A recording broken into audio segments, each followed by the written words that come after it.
To turn the 120Hz display on or off on your Motorola phone, you're going to go to Settings first. Either tap Settings on your home screen or swipe up to open the app drawer and find your settings there.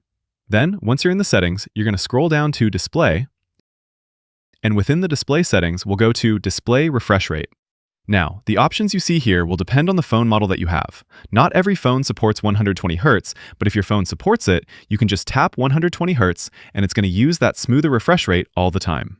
If you want better battery life, you could limit it to 60Hz, and the auto option will smartly optimize and use 120 when needed, and then drop it to lower frame rates when it's beneficial for your battery life.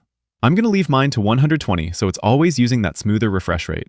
If you're curious about what that looks like, you're unfortunately not going to see the difference here on the YouTube video because my camera is capturing 30 frames per second.